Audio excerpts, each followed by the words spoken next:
I'm Jolingse from class 8G, group 8. So now I'm going to talk about recount text. Recount text is a type of text in English learning that has the function of retelling events or experiences that occurred in the past. This text aims to provide information or entertain reader who read this paper. Recount text merupakan salah satu jenis teks dalam belajar bahasa Inggris yang memiliki fungsi untuk menceritakan kembali kejadian atau pengalaman yang terjadi di masa lalu. Teks ini bertujuan untuk memberikan informasi atau menghibur pembaca yang sedang membaca tulisan ini. Kinds of recount text. Recount text has several types of text that can be used for you to write, adjusted to the purpose of the writing itself. Macam-macam recount text. Recount text memiliki beberapa macam jenis teks yang bisa digunakan untuk Anda menulis, disesuaikan dengan tujuan dari tulisan itu sendiri. First, we have personal recount. Personal recount is a recount text that function to tell the author's personal experience. Personal recount adalah recount text yang berfungsi menceritakan tentang pengalaman pribadi penulis. Second, we have factual recount. Factual recount is a recount text that serves to present reports of events that actually occurred, such as reports on scientific experiment or police reports. Factual recount adalah recount text yang berfungsi untuk menyajikan laporan peristiwa yang benar-benar terjadi, seperti laporan percobaan ilmu pengetahuan ataupun laporan kepolisian. And last, we have imaginative. Imaginative is a type of recount text that serves to present an imaginative story, then write down the events or incidents that have occurred. Imaginative adalah jenis recount text yang berfungsi menyajikan sebuah cerita imajinatif, lalu menuliskan peristiwa atau kejadian yang telah terjadi. Struktur recount text. Dalam membuat recount text ada struktur yang harus diikuti saat menulis jenis teks ini. Recount text structure. In creating recount text, there is a structure that must be followed when writing this type of text. The recount text structure is divided into 3 parts. Yang pertama, orientasi. Dalam tahap yang pertama ini, penulis diminta untuk memberikan sebuah pengenalan berupa informasi mengenai siapa, di mana, kapan peristiwa atau kejadian itu terjadi di masa lalu. Di dalam bagian ini, penulis diharapkan untuk memberikan pembaca informasi yang diperlukan untuk memahami keseluruhan dari teks. Orientation is first stage. The author is asked to provide an introduction in the form of information about who, where, when the event or incident occurred in the past. In this section, the author is expected to provide the reader with the information necessary to understand the whole text. Example: yesterday I stayed the night at my friend's house, Delia, with my other 3 friends, Amanda, Tiara, and Clarice. Delia's house is so pretty. It has a big garden with a lot of kind of flowers and a big swimming pool. Right from the balcony, we can see the scenery of the wall of Bandung City. Events. Di tahap kedua ini, penulis dapat menyampaikan atau mengisahkan kejadian atau peristiwa yang terjadi. Penulis diminta untuk menulis cerita dalam urutan kronologi seperti in the first day, in the next day, in the last day. Events.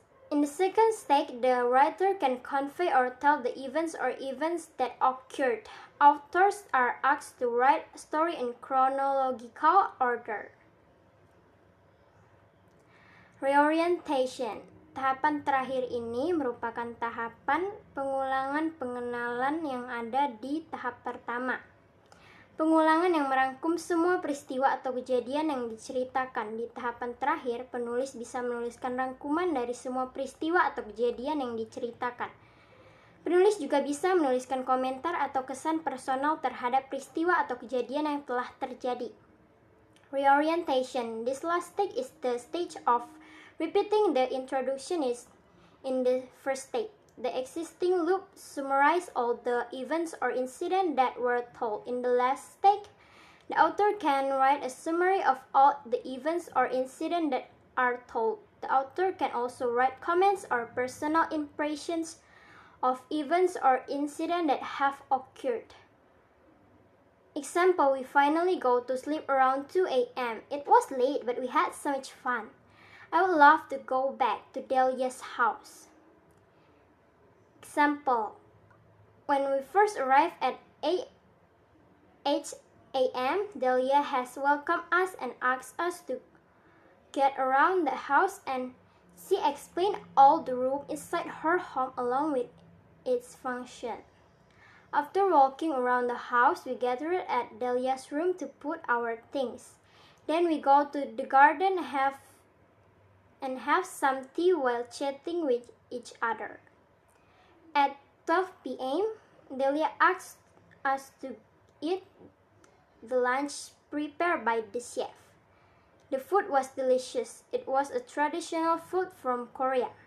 After lunch, we decided to go swimming. We had a good time. Around 5 p.m., we cleaned ourselves and prepared for a barbecue session for the night. We ate a lot of meat and saw the city lights of Bandung City. Right by 11 p.m., we got back to the house and sat in a circle in Delia's room to talk and have some discussion.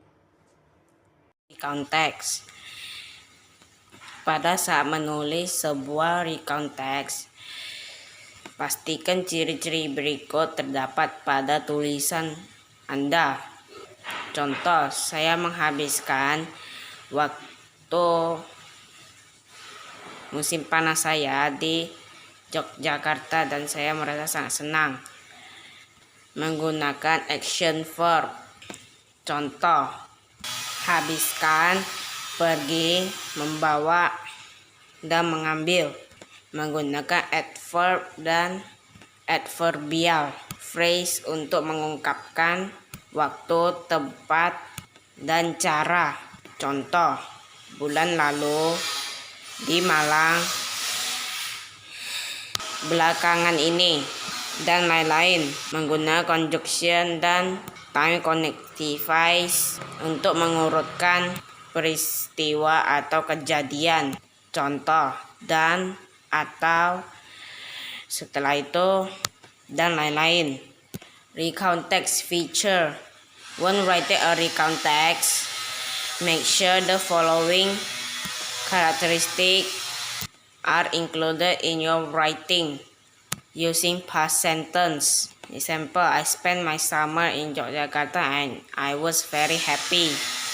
Using action verb.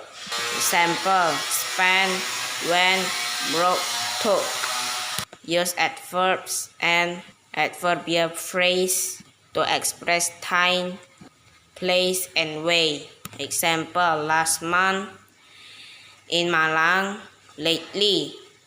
Use conjunction and time connectivities to show event or occurrences.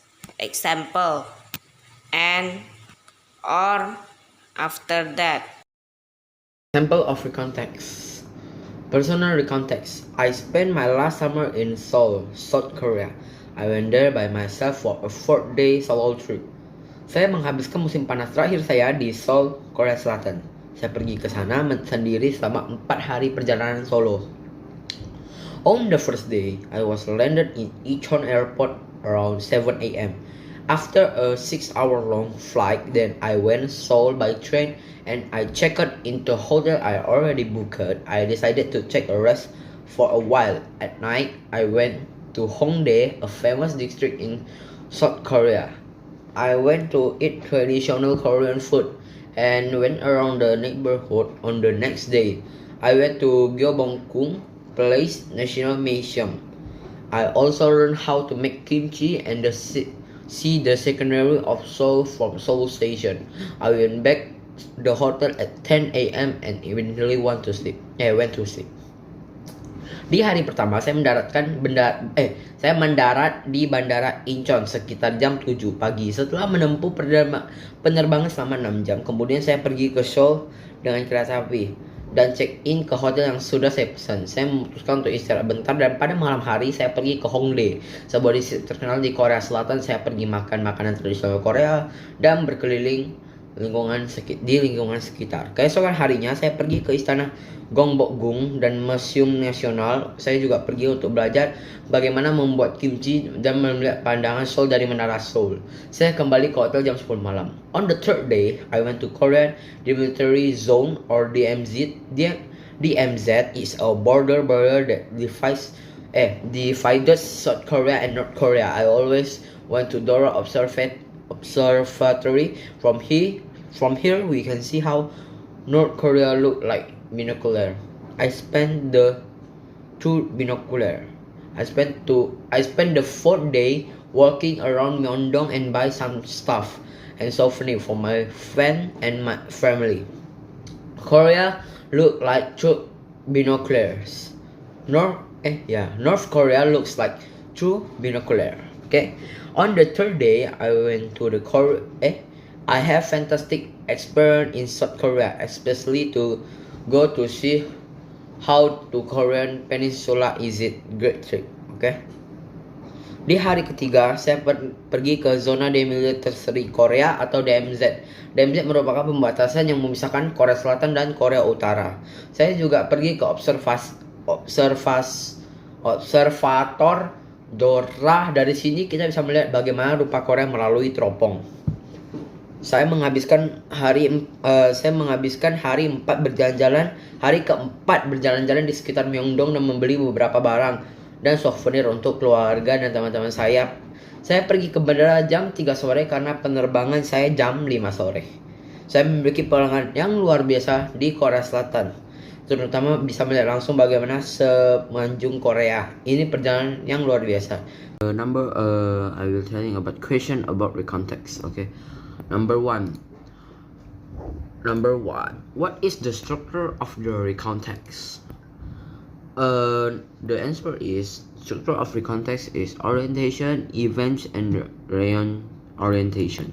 Number two, in the orientation section, the author is asked to provide an introduction in the form of.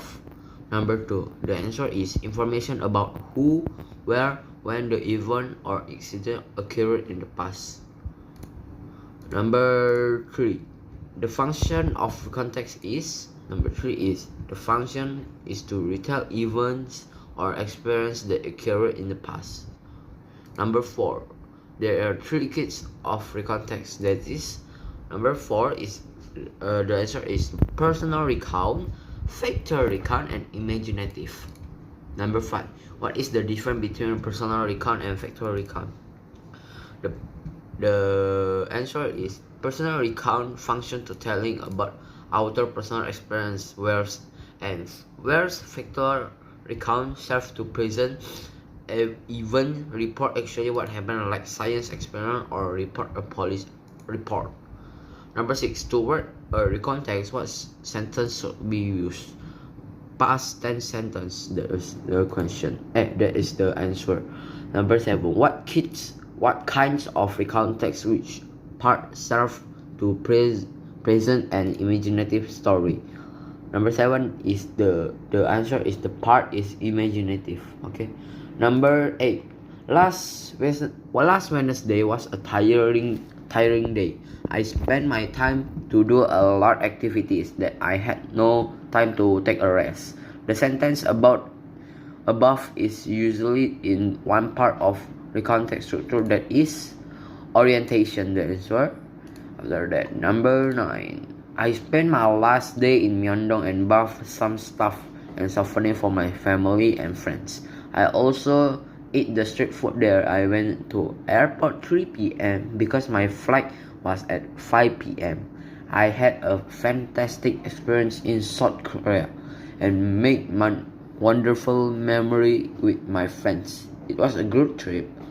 The sentence above is usually in one part of the recontext structure, that is, the answer is orientation. Number 10.